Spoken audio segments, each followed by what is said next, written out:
Paragraph 2. In fact, of the introduction, in fact, the Bab had made a claim even more startling than that of being the Kaim. He also claimed to be both a new prophet and the herald of yet another messianic figure, even greater than himself, referred to as he whom God shall make manifest. Yan Huzhi Ruhullah. The essence and purpose of the Bab's own mission, as the Bab would always stress, was to prepare the peoples for the second and greater advent. In 1863, one of the Bab's followers, Mirza Hussein Ali Inri Baha'u'llah, would publicly proclaim to be the promised one. In the century that followed, the religion of Baha'u'llah founded the Baha'i faith would attract adherents far beyond Iran and the Middle East and would become a world religion with millions of followers across the globe. This book is an exploration, paragraph 3, is an exploration of the creative and revolutionary ideas of the Bab through a study of some of his numerous writings. It would be regarded as a preliminary attempt to analyze and describe the overall vision and the substantive message contained in the Bab's texts. For a number of reasons, including their formidable difficulty and, apparently, hermetic nature, the Bab's writings have scarcely been studied by scholars. When they have been studied, those texts have often been approached in a literalistic framework and without sufficient attention to their symbolism, and thus they have been frequently misunderstood. This book offers a new approach to the writings of the Bab, going beyond literalism in attempts to understand the individual texts within the context of the totality of the Bab's works, as well as his worldview and his own explanations of his intentions, his rhetorical choices, and above all, the language of symbolism and metaphor he employs throughout his works. As a tentative and preliminary exploration, this book is not intended to be a comprehensive or comparative study of the writings of the Bab. Each of the Bab's texts discussed here could, and no doubt will, become the subject of many volumes of analysis and the commentary in the future. In addition to the many topics that are only briefly touched on in this book, much more could be said about all the multiple allusions and meanings contained in the Bab's writings, as well as the theological and philosophical ideas they contain. For brevity's sake, all of these aspects must be omitted here and left to future scholarship. Paragraph 4.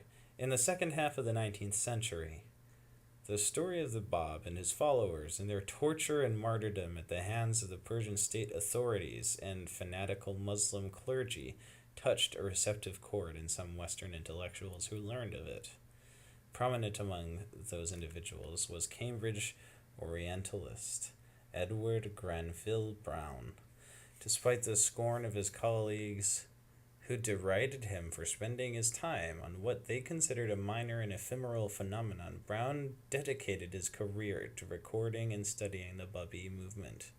He was convinced he was witnessing, quote, one of the most remarkable phenomena of the present century, and he believed the Bab's religion was destined to leave a permanent mark on the world, end quote. The religion of the Bab, he observed, quote, whatever its actual destiny may be, is of that stuff whereof world religions are made. Those first Europeans who became intrigued by the story of the Bab were influenced by various currents of romanticism intended to concentrate on celebrating the natural, innocent, and courageous character of the Bab and his revelation.